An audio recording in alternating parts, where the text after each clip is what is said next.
మీకు తెలుసా, మీరు మాట్లాడుతుంటే కూడా మీ బాడీలో క్యాలరీస్ బర్న్ అవుతున్నాయి. ఇదే బాడీ క్యాలరీస్ బర్నింగ్ చేసే ప్రాసెస్. ఇదంటే ఇది కాదు, ఇలా ఉంటది. మన బాడీలో ఇది ఒకటి మాత్రమే 70% ఆక్యుపై చేస్తుంది, అదే బిఎంఆర్. మీరు ఏ పని చేయకుండా జస్ట్ పడుకున్నా మన బాడీ కొన్ని క్యాలరీస్ బర్న్ చేస్తుంది. సింపుల్ గా చెప్పాలంటే మనిషి బతకడానికి ఎన్నైతే క్యాలరీస్ అవసరం ఉంటాయో అదే బిఎంఆర్. మరి ఎక్సర్సైజ్ ఎక్కడ ఉంటది?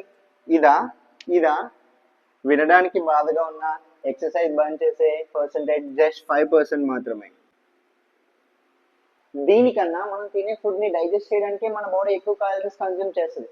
దీన్నే థర్మిక్ ఎఫెక్ట్ ఆఫ్ ఫుడ్ అంటారు. ఇది 10%. మీకు తెలుసా, ప్రోటీన్ కి ఎక్కువ థర్మిక్ ఎఫెక్ట్ ఉంటుంది when compare to carbs and fats. అందుకే ఫ్యాట్ లాస్ లో ఉండే వాళ్ళు వాళ్ళ మీల్స్ లో ఎక్కువ ప్రోటీన్ ని యాడ్ చేసుకోమంటారు.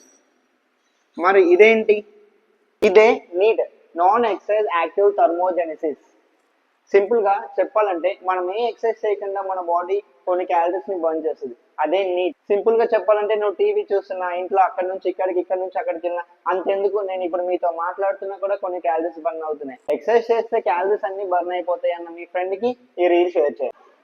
Thank you. Do follow our page for more information.